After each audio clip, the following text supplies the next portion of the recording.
ఎందుకంటే ఒక సెలబ్రిటీని ఆదర్శంగా తీసుకుంటారు, వాళ్ళ మనోభావాలను కొంతమందిని ఆదర్శంగా కూడా తీసుకుంటారు. కాబట్టి చిరంజీవి ఫ్యామిలీ ఎంత బాగుంది, పవన్ కళ్యాణ్ ఫ్యామిలీ ఎంత బాగుంది అనేది మనం ఆలోచించాలి.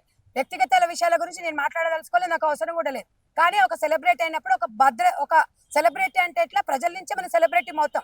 కాబట్టి ప్రజలకు ఉపయోగపడే విధంగా చెయ్యండి అని చెప్తున్నాం. మీ కుటుంబాలు ఏ రకంగానే ఉండనియండి, కానీ వాళ్ళ కుటుంబాలను మీరు ఆదుకోవాలి. మీరు వాళ్ళ నుంచే మీరు ఒక సెలబ్రిటీ అయ్యిండ్రు, ఫ్యాన్స్ నుంచే. ఫ్యాన్స్ కుటుంబాలు ఇబ్బంది పడ్డప్పుడు ఆదుకోవాల్సిన బాధ్యత మీది. ఇప్పటికనే చిరంజీవి, పవన్ కళ్యాణ్, రామ్ చరణ్ బయటకు వచ్చేసి మీరు ఒక వాయిస్ ఇవ్వండి, మేమున్న ఈ కుటుంబానికి, మొత్తం చలనచిత్రం రంగం మొత్తము మేము ఉన్నాము కుటుంబం అని చెప్పి ఇప్పటికైనా ఇవ్వండి. యాడ్స్ ఇస్తామంటే మాత్రం ఊరుకొచ్చి 5 నిమిషాలు ఇచ్చిపోతారు, ₹1 ఇస్తామంటే. ఇది మాత్రం ఇవ్వరు. అంటే మీరు అంత అంటే 1000 సంవత్సరాలు బతుకుతారా మీరు?